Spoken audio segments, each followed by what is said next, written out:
नमस्कार, प्रणाम, good evening दोस्तों इस वीडियो में हम लोग आज डिस्कस करेंगे सीटेट का जो एग्जामिनेशन 7 जुलाई को मीन्स कल होने वाला है उसके ईवीएस का जो प्रीवियस ईयर क्वेश्चन है उसको डिस्कस करेंगे। जो पिछली ईयर एग्जामिनेशन में पूछा गया था 2023 में, उसके इन्वायरमेंट को हम लोग इसमें डिस्कस करेंगे। दोस्तों अगर पहली बार चैनल पे विजिट कर रहे हैं, चैनल को सब्सक्राइब करते हुए बेल आइकन को प्रेस कर लीजिएगा, जिससे कि आपके पास लेटेस्ट अपडेट पहुंचती रहे। ओके दोस्तों, तो आइए इन्वायरमेंट की क्लासेज को शुरू करते हैं। एक एक करके क्वेश्चन को, एक एक इंपॉर्टेंट क्वेश्चन को डिस्कस करेंगे और सारे कंसेप्ट को क्लियर करते चलेंगे। ओके दोस्तों, आइए क्या है इन्वायरमेंटल स्टडीज़ मीन्स पर्यावरणीय अध्ययन। फर्स्ट क्वेश्चन क्या दिया हुआ है, ध्यान से समझिएगा फर्स्ट क्वेश्चन, उसके अकॉर्डिंग क्वेश्चन का आंसर देने की कोशिश करिएगा। क्या है दोस्तों कि नई दिल्ली हावड़ा राजधानी, नई दिल्ली हावड़ा राजधानी एक्सप्रेस 25 नवंबर 2022 को 16:50 पे नई दिल्ली स्टेशन से चलती है। 16:50 मतलब शाम को 4 बजे। 12:04 मीन्स 4:50 पे चलती है दिल्ली से, ठीक है। और 26 नवंबर 2022 को 12:05 मतलब घंटे पर पहुंचती है। यदि रेलगाड़ी की औसत चाल 80 किलोमीटर प्रति घंटा है तो नई दिल्ली और हावड़ा के बीच की दूरी क्या होगी? नई दिल्ली और हावड़ा के बीच की दूरी क्या होगी? ऑप्शन ए क्या दिया हुआ है कि 1529 किलोमीटर, ऑप्शन बी 1532 किलोमीटर, और ऑप्शन सी क्या है 1540 किलोमीटर, और ऑप्शन डी क्या है 1552 किलोमीटर। दोस्तों आइए इसको ध्यान से समझते हैं कि कैसे इसको सॉल्व किया जाएगा, उसके अकॉर्डिंग इसका आंसर क्या होगा। ओके दोस्तों, क्या है दोस्तों कि 25 नवंबर 2022 को 16:50 पे रेलगाड़ी चली है, ठीक है। उसके बाद दिल्ली से कहाँ पे चली है? हावड़ा गई है, दिल्ली से हावड़ा गई है और 26 नवंबर 2022 को पहुंची है 12:05 पे, ठीक है। तो कुल समय कितना लगेगा? 25/11/2022 को घटाएंगे क्या, माइनस करेंगे, 24 घंटा लगेगा, 16:50 तथा 7 घंटा 10 मिनट लगेगा, ठीक है दोस्तों। ये कितना लगा, टोटली कितना लग जाएगा कि 26/11/2022 तक 12 घंटा 5 मिनट लगा है, 12 घंटा 5 मिनट लगा है, ठीक है। तो कुल समय कितना हो जाएगा? 7 घंटा 10 मिनट, ये जो है 7 घंटा 10 मिनट ये, उसके बाद फिर यहाँ से 12 घंटा 5 मिनट ये, 7 घंटा 10 मिनट ये और 12 घंटा 5 मिनट ये, इन दोनों को जब ऐड करेंगे तो कितना हो जाएगा? 12 7 19, 19 घंटा 15 मिनट। क्या हो गया? टोटल समय लगा कितना? 19 घंटा 15 मिनट। औसत चाल क्या दिया हुआ है? बुक में दिया हुआ है क्वेश्चन में कि 80 किलोमीटर प्रति घंटा औसत चाल दिया गया है। और फार्मूला क्या होता है? कुल चली गई दूरी वाला फार्मूला क्या होता है? कुल चली गई दूरी बराबर कुल समय गुणे औसत चाल, ठीक है दोस्तों। तो 19 घंटा है और 15 मिनट है।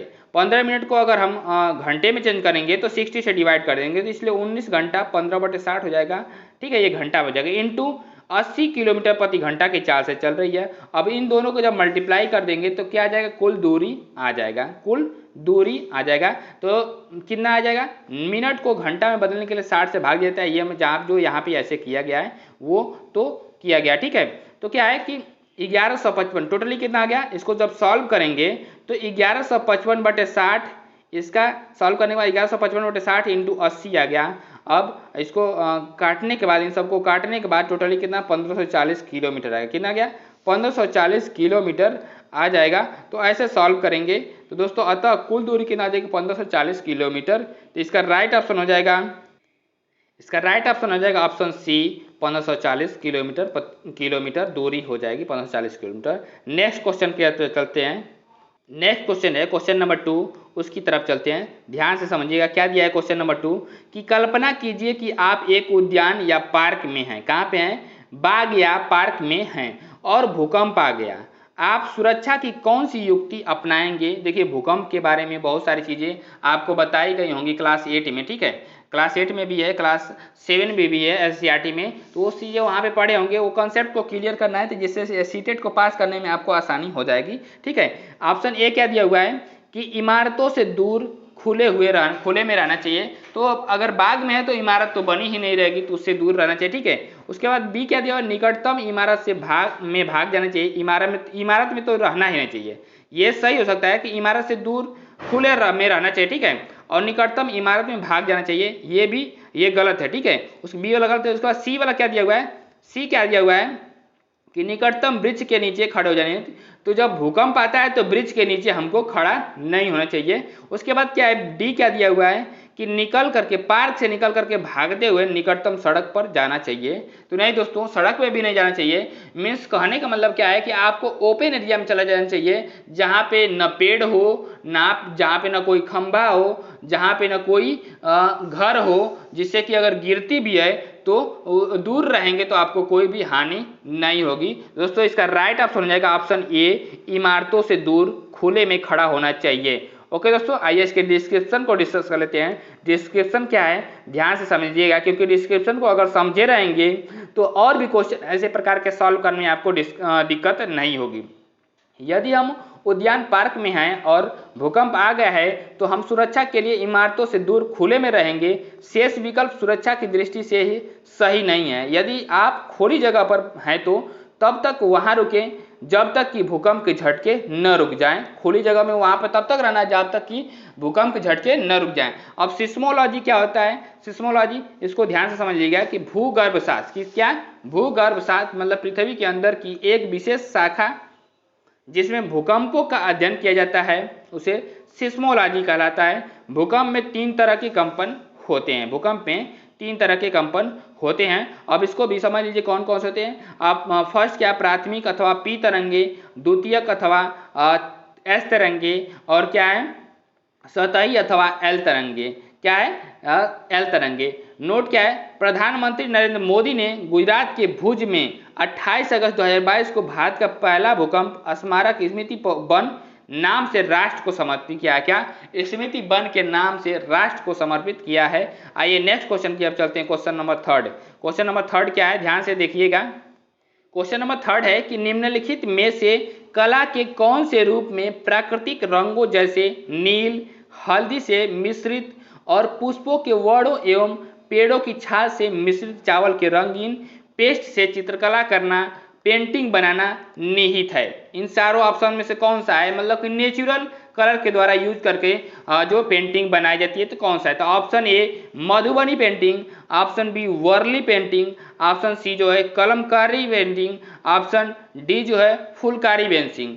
तो दोस्तों इसका राइट ऑप्शन हो जाएगा ऑप्शन ए मधुबनी पेंटिंग। क्या है, मधुबनी पेंटिंग, जो बिहार का एक मधुबनी डिस्ट्रिक्ट है तो वहाँ पे ये सारी पेंटिंग की जाती है। तो राइट ऑप्शन ऑप्शन ए हो जाएगा। नेक्स्ट जो इसका डिस्क्रिप्शन है, डिस्क्रिप्शन को ध्यान से देख लीजिए। डिस्क्रिप्शन क्या है कि मधुबनी कला में प्राकृतिक रंगों जैसे नील, हल्दी से मिश्रित और पुष्पों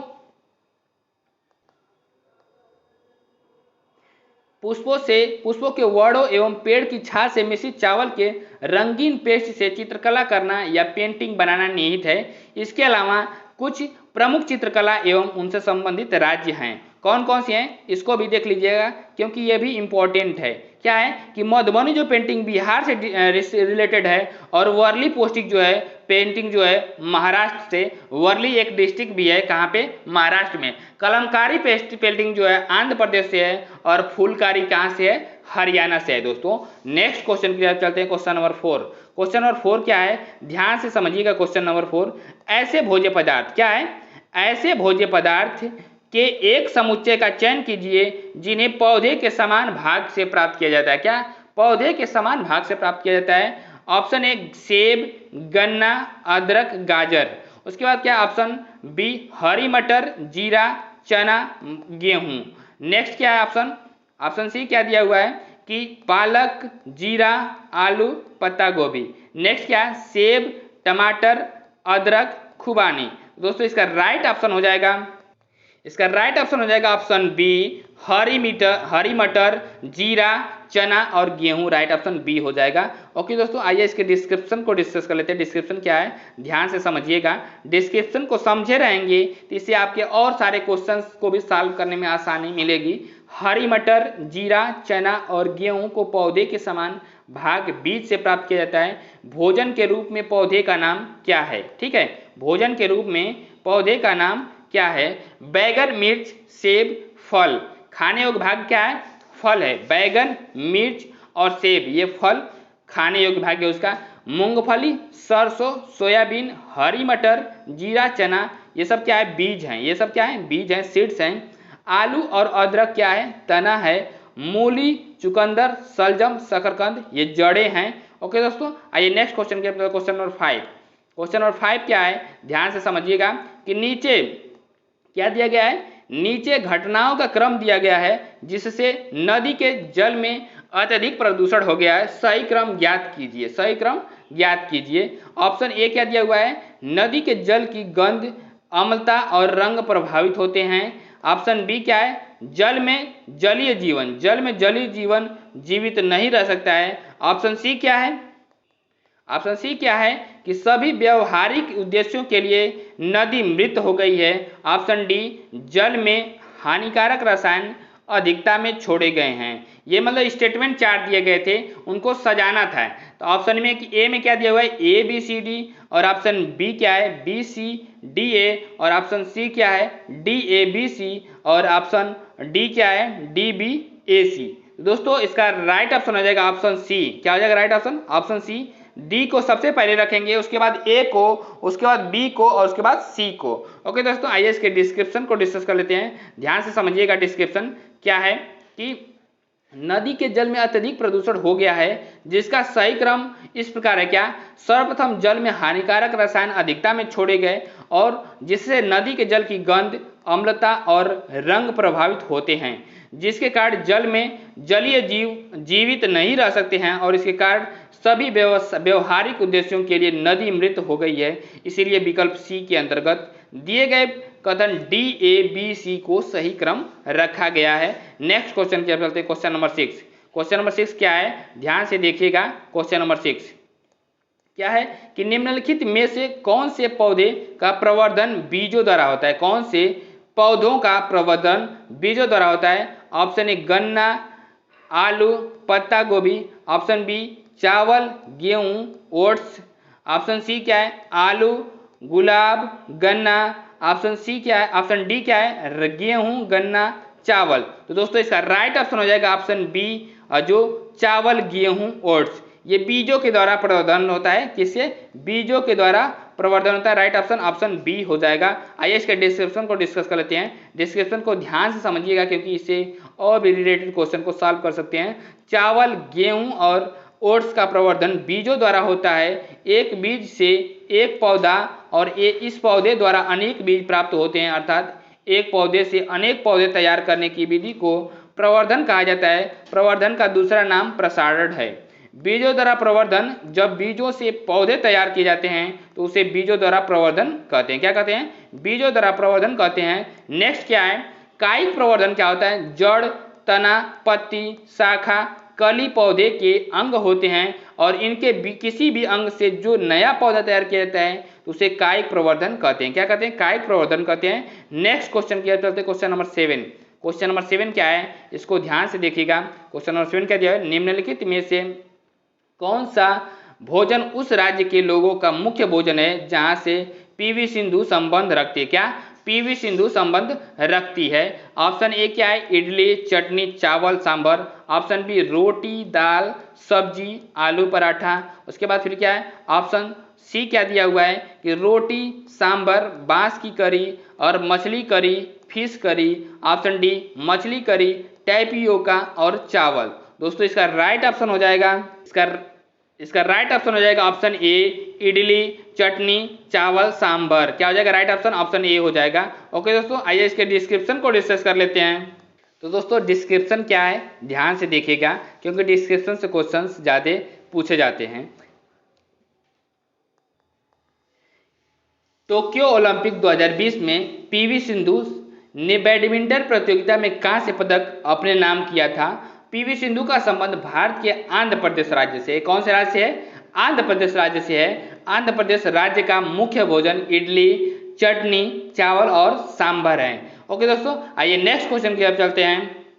दोस्तों कुछ भोजन के प्रकार दिए गए हैं, कौन से स्टेट से रिलेटेड हैं, इसको समझ लीजिएगा कि गोवा से कौन सा भोजन रिलेटेड है। तो नारियल के तेल में पकाई गई समुद्री मछली गोवा में लोकप्रिय है। क्या, गोवा में लोकप्रिय है। और दोस्तों मैं बता दूं गोवा की राजधानी कहाँ है, तो गोवा की राजधानी पणजी है।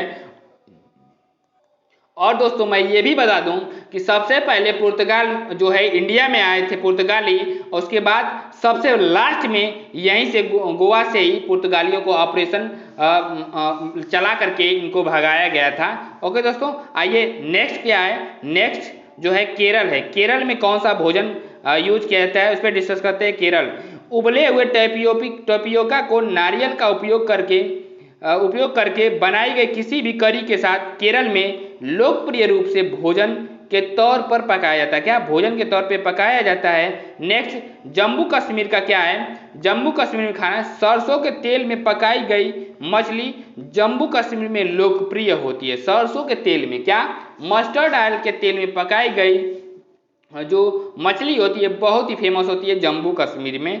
ओके दोस्तों, देखिए दोस्तों, अगर जहाँ पे ठंडी रहेगी तो वहाँ पे लोग गर्म खाना पसंद करेंगे। जैसे आप देख लीजिए कि इस समय टेम्परेचर बहुत ज़्यादा था तो वो लोग सभी लोग क्या करते थे, ठंडी चीज़ें खाना पसंद कर रहे थे। तो ये क्लाइमेटिक कंडीशन पे भी डिपेंड करता है कि वहाँ के खाने क्या चीज़ें हैं। ओके दोस्तों, आइए नेक्स्ट क्वेश्चन की तरफ चलते हैं।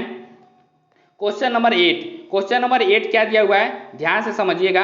क्वेश्चन नंबर 8 कि ए की दो बहनें हैं बी और सी, ए की दो बहनें हैं बी और सी और ए का डी पति है, ए का डी पति है और बी और सी की पुत्रियों का डी से क्या संबंध है। बी और सी की पुत्रियों का डी से क्या संबंध है। तो क्या दिया गया है, option A D is their uncle, option B D उनकी आंटी हैं, ऑप्शन सी डी उनका कजिन है, ऑप्शन डी जो है डी उनकी बेटी है। आइए इसको डिस्क्रिप्शन क्या दिया गया है ध्यान से समझ लीजिए, उसके बाद इसके चीज़ों को समझते हैं। क्या है कि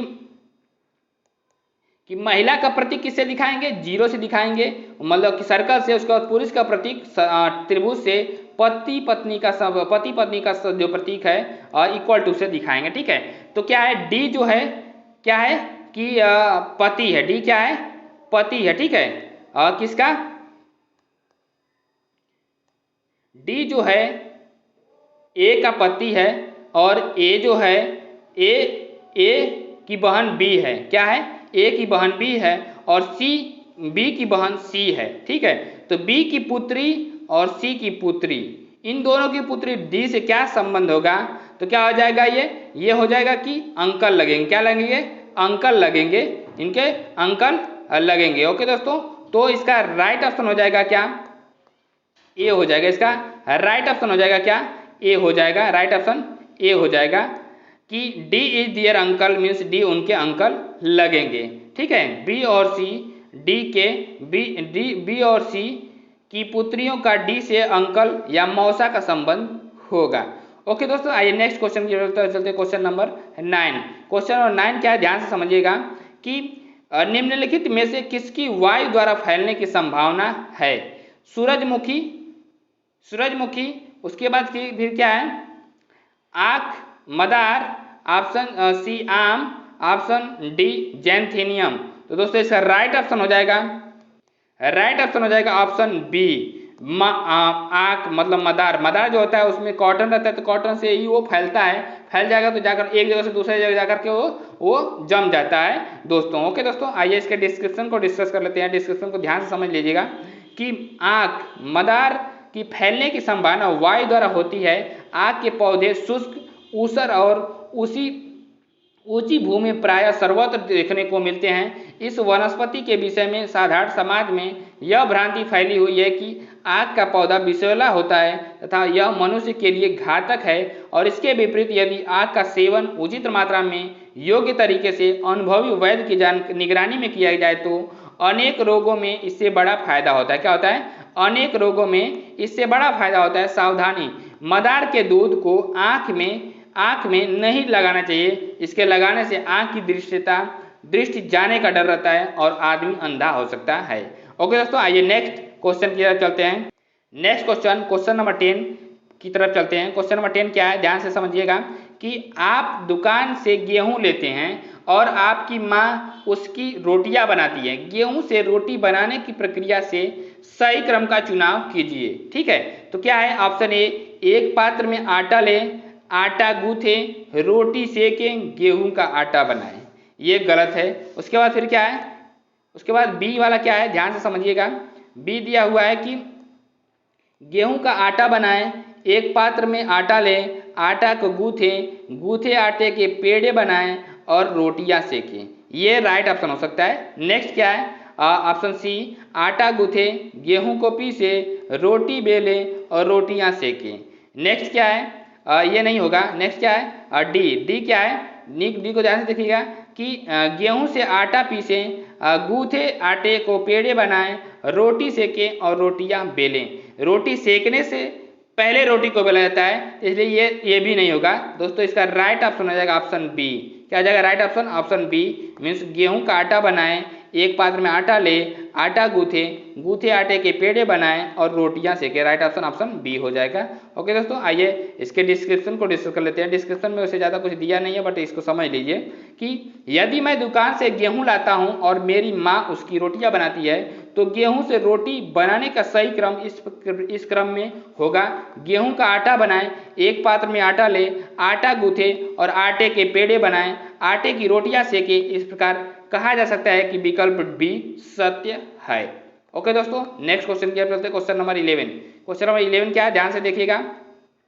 क्वेश्चन नंबर 11 क्या दिया है कि उर्वरकों की अपेक्षा खेतों में खाद का उपयोग करने की सलाह दी जाती है। क्या, उर्वरकों की अपेक्षा खेतों में कंपोस्ट खाद का उपयोग करने की सलाह दी जाती है। ऑप्शन ए, खाद जैव निम्नीकरणीय होती है। क्या होती है, खाद जैव निम्नीकरणीय होती है।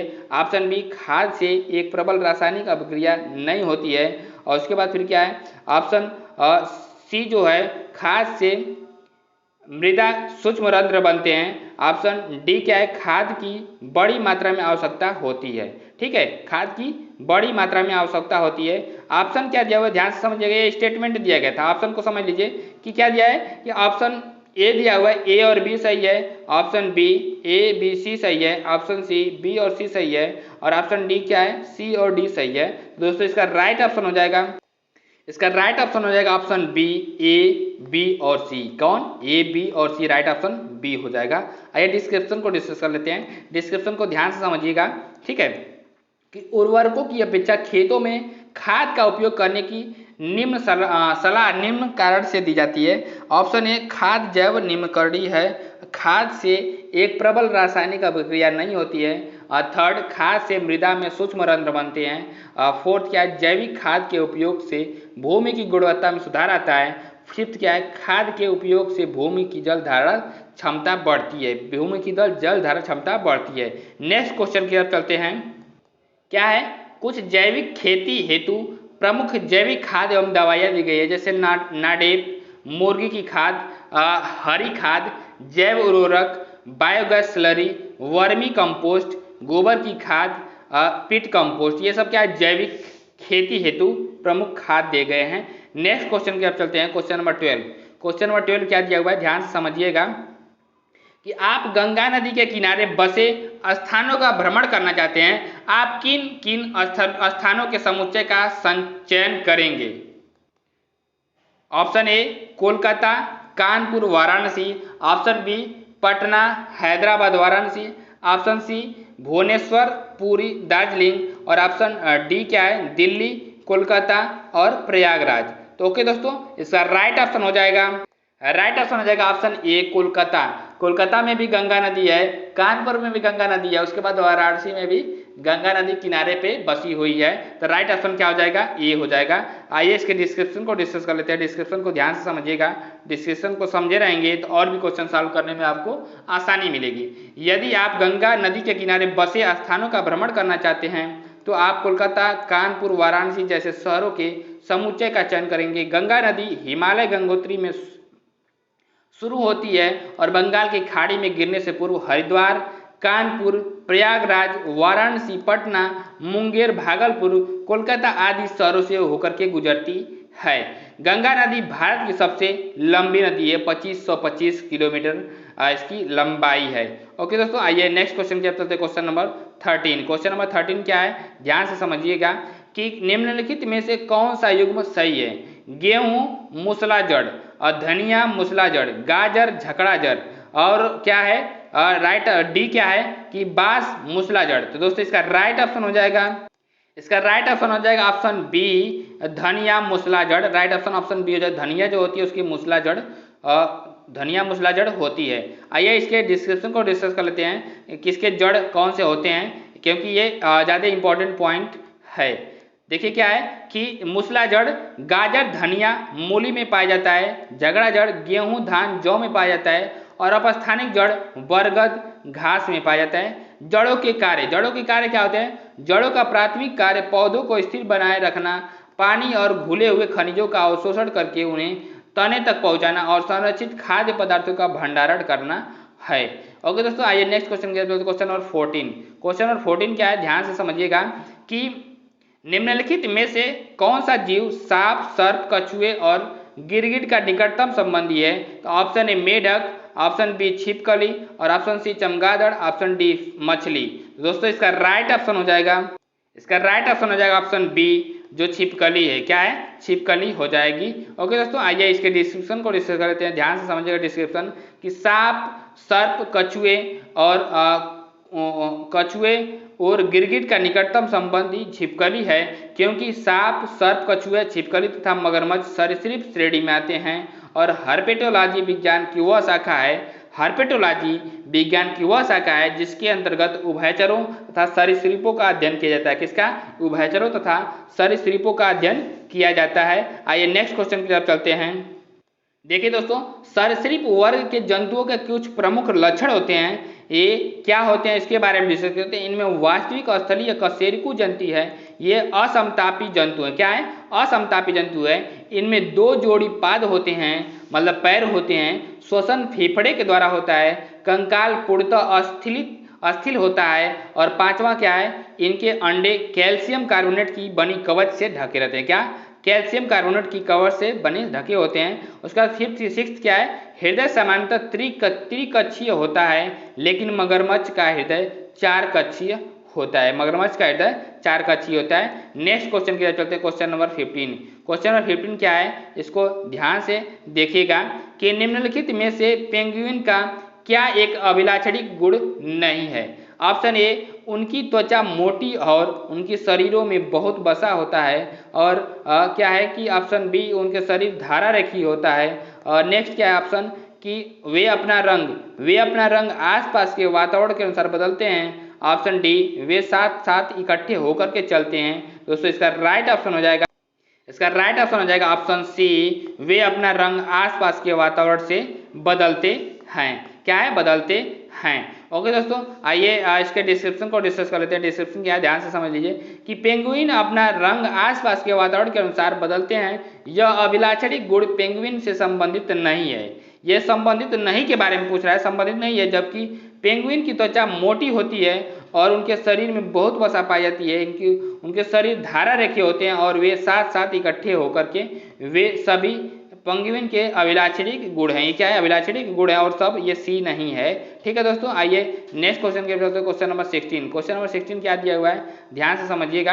क्वेश्चन नंबर 16 दिया है कि बोलती इमारतें गोलकुंडा किले के विषय में एक वृत्तांत है। यह पाठ विद्यार्थियों को स्मारकों के विस्तृत वर्णन के अलावा डैश से परिचित कराता है। तो दोस्तों ऑप्शन ए क्या दिया हुआ है, तकनीकी अभिकल्पना, जल के उपयोग पूर्व समय की व्यवस्थाओं। और ऑप्शन बी क्या दिया हुआ है कि फूड। क्या दिया हुआ है कि गोलकुंडा किले के निवासियों द्वारा ग्रहण किए जाने वाला भोजन। और नेक्स्ट ऑप्शन क्या है कि युद्ध एवं शांति के दौरान किलों के सामाजिक एवं राजनीतिक जीवन। और नेक्स्ट क्या डी वाला कि स्थानों की पहचान हेतु किसी मानचित्र को पढ़ने के लिए। तो ऑप्शन ए क्या है, ACD, option B ABD, option C BCD और ऑप्शन डी क्या है, ABC। ये तीनों सही, मतलब ऐसे ऑप्शन दिया गया है। इसका राइट ऑप्शन हो जाएगा दोस्तों, इसका राइट ऑप्शन हो जाएगा ऑप्शन ए, ACD सही है। क्या? ACD सही है। ओके दोस्तों, आइए इसके डिस्क्रिप्शन को डिस्कस कर लेते हैं। डिस्क्रिप्शन क्या है, ध्यान से समझिए कि बोलती इमारतें गोलकुंडा किले के विषय में एक वृत्तांत है।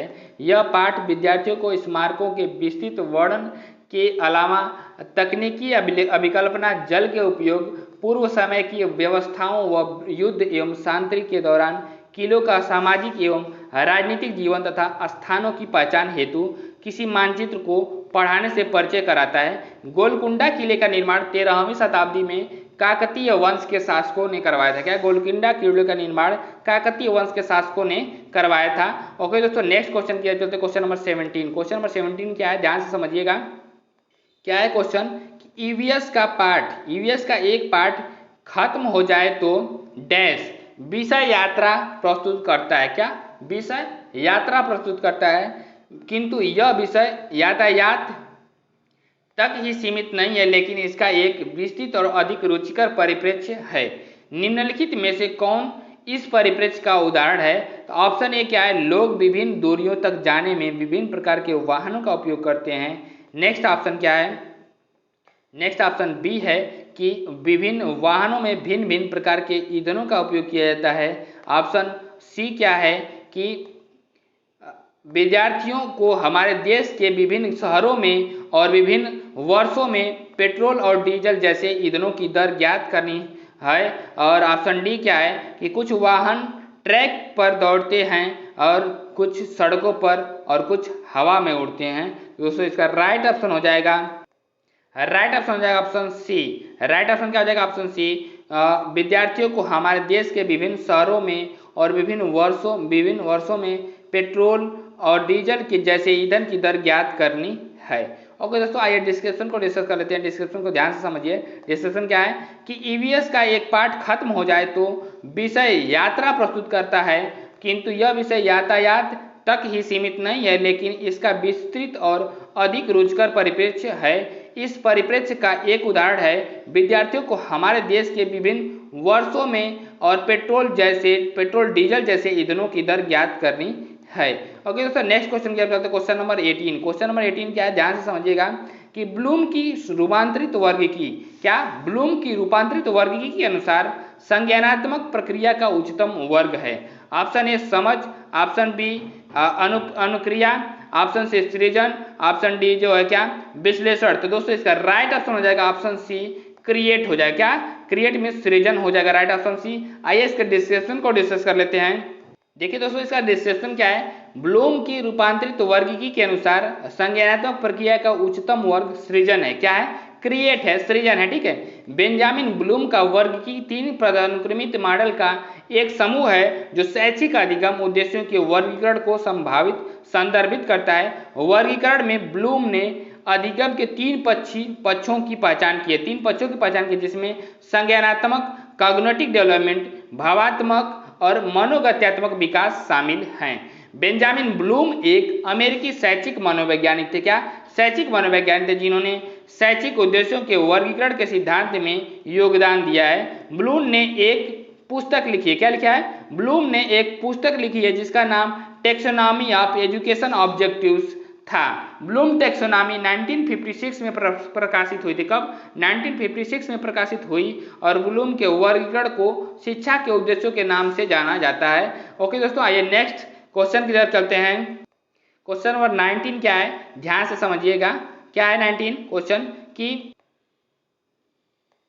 एक ईवीएस शिक्षक एक विशिष्ट कार्य विद्यार्थियों का आकलन करने के लिए उपयोग किए जाने वाले मानदंडों के व्यापक समूह का उपयोग करते हैं। ऑप्शन ए पोर्टफोलियो द्वारा, ऑप्शन बी उपाख्यानात्मक रिकॉर्ड द्वारा, ऑप्शन बी रूबिक द्वारा, ऑप्शन डी जो है संचयी रिकॉर्ड द्वारा। दोस्तों इसका राइट ऑप्शन हो जाएगा दोस्तों ऑप्शन सी रूबिक द्वारा। किसके द्वारा? रूबिक्स द्वारा। आइए इसके डिस्क्रिप्शन को डिस्कस कर लेते हैं। डिस्क्रिप्शन को ध्यान से समझ लीजिएगा। डिस्क्रिप्शन क्या है कि रूब्रिक द्वारा एक ईवीएस शिक्षक एक विशिष्ट कार्य पर आधारित विद्यार्थियों का आकलन करने के लिए उपयोग किए जाने वाले मानदंडों के व्यापक समूह का उपयोग करता है। रूब्रिक आकलन का एक रूप है जो छात्र के कार्य के सभी पहलुओं को लिखित, मौखिक और दृश्य प्रदर्शन मानकों को स्पष्ट रूप से पहचानता है और इसका उपयोग दत्त कार्य, कक्षा में भागीदारी और कुल ग्रेड के लिए किया जा सकता है। एक पोर्टफोलियो मूर्त कार्य नमूने का एक बहुमुखी और अनुकूलनीय संग्रह है जो समय के साथ बच्चों के सीखने के कई पहलुओं को दर्शाता है। क्या? बच्चों के सीखने के कई पहलुओं को दर्शाता है। एक ईवीएस शिक्षक न केवल सर्वश्रेष्ठ बल्कि बच्चे के सभी प्रकार के कार्यों या गतिविधियों को समय के साथ एकत्र करने के लिए एक मूल्यांकन उपकरण का उपयोग करता है। पोर्टफोलियो का उपयोग शिक्षक द्वारा किया जाता है। क्या? पोर्टफोलियो का उपयोग शिक्षक द्वारा किया जाता है। नेक्स्ट क्वेश्चन के चलते क्वेश्चन नंबर 20। क्वेश्चन नंबर 20 क्या है, ध्यान से समझिएगा कि आयशा क्या है कि आयशा एक कक्षा 5 की ईवीएस शिक्षिका अपने विद्यार्थियों से ग्रामीण एवं शहरी क्षेत्रों के विभिन्न प्रकार के घरों में उनमें प्रयोग की गई सामग्री के प्रकार के आधार पर अंतर स्पष्ट करने को कहती हैं। इस क्रियाकलाप में कौन से कौशलों का प्रोत्साहित किया जा रहा है? तो ऑप्शन ए क्या है कि अवलोकन, मापन, वर्गीकरण व निष्कर्ष निकालना। क्या? अवलोकन, मापन, वर्गीकरण व निष्कर्ष निकालना। ऑप्शन बी चरों का नियंत्रण, वर्गीकरण व निष्कर्ष निकालना। ऑप्शन सी अवलोकन, अनुमान लगाना। ऑप्शन बी सी जो है मापन व वर्गीकरण। ऑप्शन डी जो है क्या है कि अवलोकन, वर्गीकरण, निष्कर्ष निकालना व संप्रेषण करना। दोस्तों इसका राइट ऑप्शन हो जाएगा, नेक्स्ट ऑप्शन क्या है, ऑप्शन बी चरों का नियंत्रण, वर्गीकरण व निष्कर्ष निकालना। ऑप्शन सी क्या है, अवलोकन, अनुमान लगाना, मापन व वर्गीकरण। और ऑप्शन डी क्या, अवलोकन, वर्गीकरण, निष्कर्ष निकालना व संप्रेषण। तो दोस्तों इसका राइट ऑप्शन हो जाएगा, राइट ऑप्शन हो जाएगा ऑप्शन डी जो है क्या, अवलोकन करना, वर्गीकरण करना और निष्कर्ष निकालना और संप्रेषण करना। आइए दोस्तों इसके डिस्क्रिप्शन को डिस्कस कर लेते हैं। डिस्क्रिप्शन क्या होता है इसको समझ लीजिए। डिस्क्रिप्शन ये क्या है कि आयशा एक कक्षा 5 की ईवीएस शिक्षिका अपने विद्यार्थियों से ग्रामीण एवं शहरी क्षेत्रों के विभिन्न प्रकार के घरों एवं उनमें प्रयोग की गई सामग्री के एक प्रकार के आधार पर अंतर स्पष्ट करने को कहती हैं। इस क्रियाकलाप में शिक्षिका अवलोकन, वर्गीकरण, निष्कर्ष निकालना व संप्रेषण करना जैसे कौशलों को प्रोत्साहित कर रही हैं। ओके दोस्तों, आइए नेक्स्ट क्वेश्चन की ओर चलते हैं। नेक्स्ट क्वेश्चन क्या है, क्वेश्चन नंबर 21। क्वेश्चन नंबर 21 को ध्यान से देखिएगा कि ईवीएस के शिक्षण अधिगम का वह उपागम जो संप्रत्ययी और प्रक्रिया उपागम दोनों का उपयोग करता है वह है।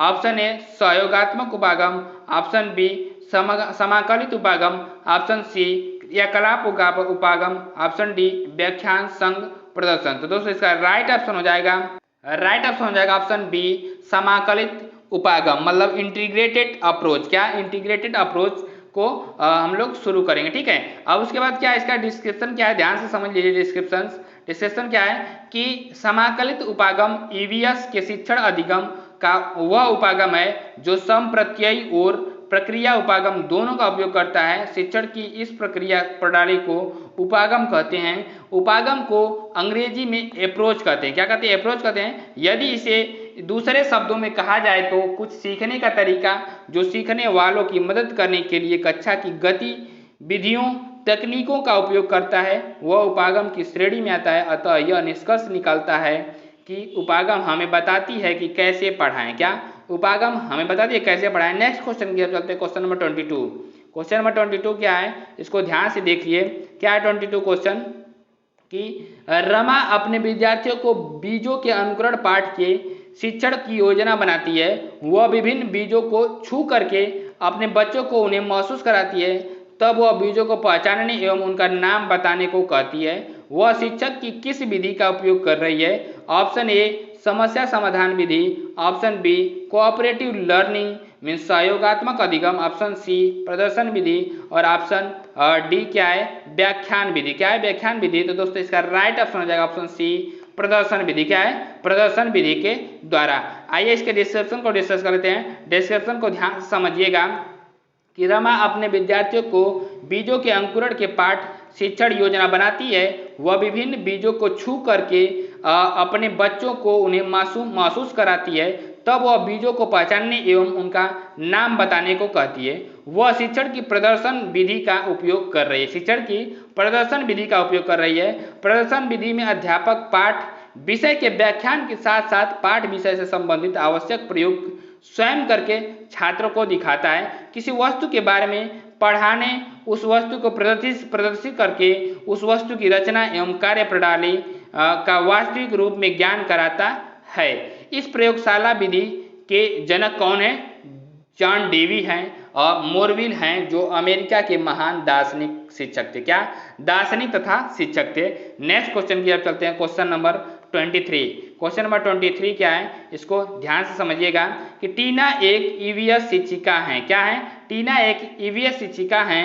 विद्यार्थियों के आकलन में रिपोर्ट करने के लिए जांच सूची के प्रयोग के लाभ बता रही हैं। निम्नलिखित में से टीना का कथन कौन सा है? ओके दोस्तों, आइए कथन को देखते हैं। कथन ए क्या है? जांच सूचियों का, ऑप्शन ए क्या है? जांच सूचियों का प्रयोग आसान है। ऑप्शन बी, जांच सूचियों के लिए विस्तृत रिकॉर्ड रखने की आवश्यकता है। ऑप्शन सी जो है कि जांच सूचियां छात्रों की उपलब्धियों का विवरण देती है। और ऑप्शन डी क्या है कि उच्च कक्षाओं में भेजने के लिए जांच सूचियों की व्याख्या करना आसान है। ओके दोस्तों, तो इसका राइट ऑप्शन हो जाएगा ऑप्शन डी, उच्च कक्षाओं में भेजने के लिए जांच सूचियों की व्याख्या करना आसान है।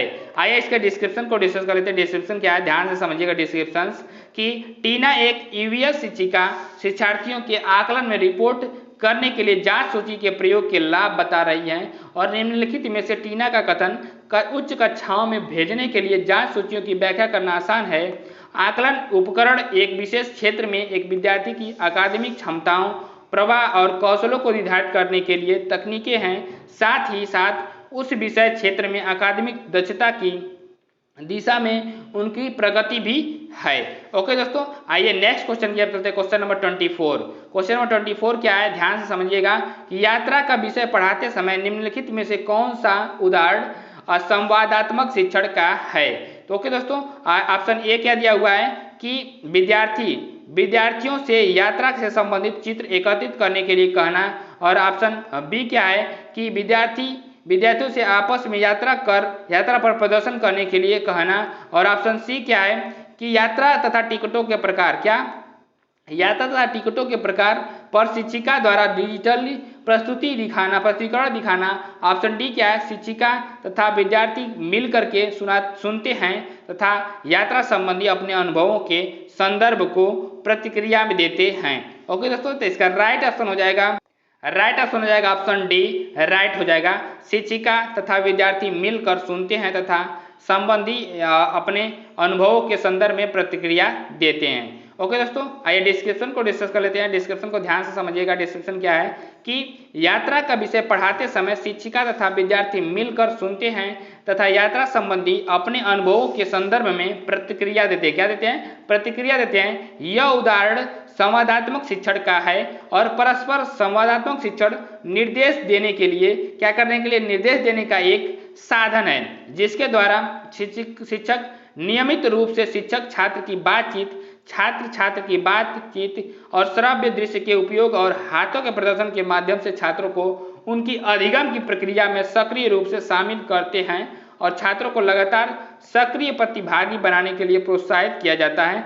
अधिकांश समय संवाद निम्न माध्यम से होता है। क्या होता है? निम्न माध्यम से होता है। अब क्या है माध्यम? शिक्षक छात्र की बातचीत, और सेकंड क्या है? छात्र की बातचीत। थर्ड क्या है? श्रव्य दृश्य वीडियो का उपयोग। फोर्थ क्या है? व्यावहारिक प्रदर्शन और अभ्यास। आइए नेक्स्ट क्वेश्चन की तरफ चलते हैं। नेक्स्ट क्वेश्चन क्या है? 25 नंबर क्वेश्चन क्या दिया हुआ है कि मिली एक 6 वर्षीय बालिका अपने चीजों जैसे कि क्लेडो, किताबें, वर्कशीट, रंग इत्यादि किसी के साथ साझा नहीं करती है। उसकी अध्यापिका को मिली को शामिल करके किसी भी सहयोगात्मक क्रियाकलाप का आयोजन करने में समस्या का सामना करना पड़ता है। मिली की अध्यापिका के रूप में आप रहेंगी तो क्या करेंगे? ऑप्शन ए क्या है? मिली को समझाएं कि वह अपनी वस्तुओं दूसरे से साझा करे। क्या करें? समझाएं कि वो अपनी वस्तुओं को दूसरे से साझा करे। नेक्स्ट ऑप्शन क्या है? बी वाला ऑप्शन कि अन्य सभी छात्रों को समझाएं कि वे मिली के स्वतत्वात्मक व्यवहार के साथ समायोजन करें। नेक्स्ट ऑप्शन क्या है? उसके अभिभावकों को विद्यालय में बुलाकर उसके व्यवहार के बारे में चर्चा करेंगी। और ऑप्शन डी क्या है? ऑप्शन डी की मिली के व्यवहार के समाजीकरण को बढ़ाने के लिए विभिन्न समूह कार्य का संचालन करेंगी। क्या करेंगी? विभिन्न समूह कार्य का संचालन करेंगी। दोस्तों इसका राइट ऑप्शन हो जाएगा राइट ऑप्शन हो जाएगा ऑप्शन डी। क्या है कि मिली के व्यवहार के समाजीकरण को बढ़ाने के लिए विभिन्न समूह कार्य का संचालन करेंगी। ओके दोस्तों, आइए इसके डिस्क्रिप्शन को डिस्कस करते हैं। डिस्क्रिप्शन क्या, ध्यान से समझिएगा कि मिली के अध्यापिका के रूप में हम मिली के व्यवहार के समाजीकरण को बढ़ाने के लिए विभिन्न समूह कार्य का संचालन करेंगी। सामाजिक प्रभाव एक सामाजिक मनोवैज्ञानिक प्रक्रिया है जिसमें एक या कई विषय दूसरों के व्यवहार को प्रभावित करते हैं। इस प्रक्रिया में अनुनय, सामाजिक अनुरूपता, सामाजिक स्वीकृति और सामाजिक आज्ञाकारिता जैसे कारकों को ध्यान में रखा जाता है। ओके दोस्तों, आइए नेक्स्ट क्वेश्चन की ओर चलते हैं। Question number 26। क्वेश्चन नंबर 26 क्या है, ध्यान से समझिएगा कि प्राथमिक स्तर पर ईवीएस का कौन सा शिक्षण सामाजिक रचनावादी उपागम का अनुगमन करता है। ओके दोस्तों, ऑप्शन ए क्या है, कहानी, कविताएं तथा असल जीवन के वर्णनों को पाठ्य पुस्तकों में शामिल करना जिससे कि विविध कक्षाओं की जरूरत पूरी हो सके। नेक्स्ट क्या है, नेक्स्ट क्वेश्चन है, नेक्स्ट ऑप्शन है कि पाठों को सरल एवं मानक भाषा में प्रस्तुत किया जाए। नेक्स्ट ऑप्शन सी क्या है, संदर्भ की समझ को बढ़ाने के लिए स्थानीय भाषा एवं शब्दावली का प्रयोग किया जाए। ऑप्शन डी क्या है कि ईवीएस शिक्षण की गुणवत्ता को सुनिश्चित करने के लिए एक राज्य स्तर के मानकीकृत आकलन हो। ओके दोस्तों, इसका राइट ऑप्शन हो जाएगा, तो दोस्तों वो स्टेटमेंट दिया होता है इसका ऑप्शन ए क्या है, ए और सी सही है, ऑप्शन बी ए और बी सही है, ऑप्शन सी बी और डी सही है, option D A B C तीनों सही है। दोस्तों इसका राइट ऑप्शन हो जाएगा ऑप्शन ए और सी सही है। आइए दोस्तों इसके डिस्क्रिप्शन को डिस्कस कर लेते हैं, ध्यान से डिस्क्रिप्शन को समझिएगा। डिस्क्रिप्शन क्या है कि प्राथमिक स्तर पर ईवीएस का शिक्षण सामाजिक रचनावादी उपागम का अनुगमन करता है जो निम्न है, कहानी, कविताएं तथा असल जीवन में वर्णनों को पाठ्य पुस्तकों में शामिल करना जिससे विविध कक्षाओं की जरूरतें पूरी हो सके। सेकंड क्या है, संदर्भ की समझ को बढ़ाने के लिए स्थानीय भाषा एवं शब्दावली का प्रयोग किया जाए। उसके बाद क्या है, इस प्रकार विकल्प ए के अंतर्गत दिए गए कथनों में जो ए और सी सही हैं। ईवीएस प्राथमिक स्तर पर एक एकीकृत विषय क्षेत्र है जो विज्ञान, भौतिक, रासायनिक और जैविक, सामाजिक अध्ययन, इतिहास, भूगोल, राजनीतिक विज्ञान, समाजशास्त्र आदि और पर्यावरण शिक्षा से भी अंतर्दृष्टि प्राप्त करता है। ओके दोस्तों, नेक्स्ट क्वेश्चन क्या बोलते हैं, क्वेश्चन नंबर 27। क्वेश्चन नंबर 27 क्या है, इसको ध्यान से देखिएगा कि निम्नलिखित में से कौन सा ईवीएस शिक्षण के लिए उपयुक्त उपागम नहीं है। ए क्या है, भूमिका निभाना, बी क्या है, सर्वेक्षण, और सी है नेत्र भ्रमण करना, क्षेत्र भ्रमण करना, ऑप्शन डी क्या है, शिक्षकों द्वारा शिक्षण निर्देशन करना, और ई क्या है, संवादात्मक शिक्षण। क्या, संवादात्मक शिक्षण। दोस्तों दिया हुआ है क्या, ऑप्शन की A, option B, option A D है, ऑप्शन बी ई है, और ऑप्शन ई क्या, सी क्या है, सी है, और ऑप्शन डी क्या है, बी है। तो उपयुक्त उपागम नहीं है। दोस्तों इसका राइट ऑप्शन हो जाएगा, राइट ऑप्शन हो जाएगा ऑप्शन ए। क्या आ जाएगा right option, option A means शिक्षकों द्वारा शिक्षण निर्देशन, शिक्षण निर्देशन है। ऑप्शन डी मतलब ऑप्शन ए सही है और इसमें का डी सही है, तो ये नहीं, उपागम नहीं है। ओके दोस्तों, आइए इसके डिस्क्रिप्शन को डिस्कस करते हैं। डिस्क्रिप्शन को ध्यान से समझिएगा। डिस्क्रिप्शन क्या है कि ईवीएस एक अधिगम को शिक्षार्थियों की चिंतन क्षमता के अनुसार तार्किक रूप से तैयार किया जाना चाहिए क्योंकि इसमें कई अवधारणाएं शामिल होती हैं और यदि गलत उपागम का पालन किया जाता है तो वो एक दूसरे के साथ परस्पर व्याप्त हो सकते हैं। ईवीएस के शिक्षण के लिए उपयुक्त उपागम निम्न हैं। क्या है उपागम, क्या है ध्यान से समझिएगा एक एक करके उपागम को, कि भूमिका निभाना, और सेकंड उपागम सर्वेक्षण उपागम, थर्ड क्या क्षेत्र भ्रमण उपागम, और फोर्थ क्या संवादात्मक शिक्षण उपागम, फोर्थ क्या वास्तविक जीवन आधारित उपागम, फिफ्थ क्या, सिक्स्थ क्या है कि अनुभव आधारित उपागम। ओके दोस्तों, क्या ईवीएस शिक्षण के लिए शिक्षकों द्वारा शिक्षण निर्देशन उपयुक्त उपागम नहीं है। नेक्स्ट क्वेश्चन क्या चलते, क्वेश्चन नंबर 28। क्वेश्चन नंबर 28 क्या दिया हुआ, सीना दृष्टिबाधित है तथा ईवीएस की कक्षाओं में बहुत रुचि लेती है। आप पहाड़ी क्षेत्रों में विद्यार्थियों को क्षेत्र भ्रमण के लिए ले जा रही हैं तथा सीना इस भ्रमण पर जाना चाहती है, तो आप क्या करेंगी। ओके दोस्तों, आइए ऑप्शन क्या है देखते हैं। क्या है कि उसे उसके अभिभावकों से कहें कि उसे मना करें क्योंकि पहाड़ी क्षेत्रों में उसके लिए जोखिम हो सकता है। नेक्स्ट क्या है कि उसके अभिभावकों को सलाह दें, क्या उसके अभिभावकों को सलाह दें कि उसे जाने की अनुमति दे। और नेक्स्ट सी क्या है कि सबसे अच्छी मित्र को जिम्मेदारी सौंपे कि वह यात्रा के दौरान उसकी सुरक्षा का ध्यान रखे। नेक्स्ट क्या है डी क्या है कि 4 से 6 विद्यार्थियों के समूह बनाए तथा प्रत्येक समूह को यात्रा से संबंधित निर्धारित जिम्मेदारियां सौंपे। ठीक है, ऑप्शन ए क्या सही है, सी और डी, ऑप्शन बी ए और सी, ऑप्शन सी बी और ऑप्शन डी ए। दोस्तों इसका राइट ऑप्शन हो जाएगा ऑप्शन ए, सी और डी सही है। कौन, सी और डी। आइए डिस्क्रिप्शन को डिस्कस कर लेते हैं। डिस्क्रिप्शन को ध्यान से समझिएगा। डिस्क्रिप्शन कि सीना दृष्टिबाधित है तथा ईवीएस की कक्षाओं में बहुत रुचि लेती है। आप पहाड़ी क्षेत्रों में विद्यार्थियों को क्षेत्र भ्रमण के लिए ले जा सक रहे हैं तथा सीना इस भ्रमण पर जाना चाहती है। इसके लिए एक शिक्षक को उसकी सबसे अच्छी मित्र को जिम्मेदारी सौंपे कि वह यात्रा के दौरान उसकी सुरक्षा का ध्यान रखे और 4 से 6 विद्यार्थियों के समूह बनाए तथा प्रत्येक समूह को यात्रा से संबंधित निर्धारित जिम्मेदारियां सौंपे। इस प्रकार कथन सी और डी सही हैं। ओके दोस्तों, अब ब्रेल प्रशिक्षण होता क्या है? ब्रेल 6 ऊपरी बिंदुओं पर आधारित है। ये दोस्तों क्वेश्चन ये पूछा जाता है कि कितने बिंदु होते हैं, तो 6 बिंदु होते हैं। कितने बिंदु होते हैं? 6 बिंदु होते हैं। ओके दोस्तों, आधारित एक स्पर्शीय लिपि है। ब्रेल लेखन कार्य दाएं से बाएं होती है। कहां से? दाएं से बाएं होती है और की ओर होता है, जबकि पठन बाएं से दाएं ओर होता है। ब्रेल प्रशिक्षण के द्वारा दृष्टिबाधित बालकों को पढ़ने लिखने में सहायता मिलती है। क्या मिलती है? पढ़ने लिखने में सहायता मिलती है। नेक्स्ट 29 नंबर क्वेश्चन को डिस्कस कर लेते हैं। क्या कि निम्नलिखित में से कौन ईवीएस के में भावात्मक पक्ष से संबंधित आकलन का संकेतक है? तो ऑप्शन ए क्या है? अवलोकन, ऑप्शन बी चर्चा करना, ऑप्शन सी साथ मिलकर के काम करना सीखना, ऑप्शन जो डी है क्या कि प्रयोग करना। दोस्तों इसका राइट ऑप्शन हो जाएगा ऑप्शन सी, साथ मिलकर के काम करना। ईवीएस में क्या है? भावात्मक पक्ष से संबंधित आकलन का संकेतक है कि शेयरिंग एंड वर्किंग टुगेदर, साथ मिलकर के काम करना सीखना। ठीक है दोस्तों, आइए नेक्स्ट क्वेश्चन की तरफ। क्वेश्चन नंबर इसका जो डिस्क्रिप्शन है इसको भी डिस्कस कर लेते हैं। डिस्क्रिप्शन कि साथ मिलकर के काम करना सीखना ईवीएस में भावात्मक पक्ष से संबंधित आकलन का संकेतक है। आकलन छात्र अधिगम पर प्रासंगिक जानकारी एकत्र करने की एक प्रक्रिया है। यह शिक्षण अधिगम प्रक्रिया के महत्वपूर्ण घटकों में से एक है। आकलन केवल अधिगम को मापने के अलावा और भी बहुत कुछ करता है।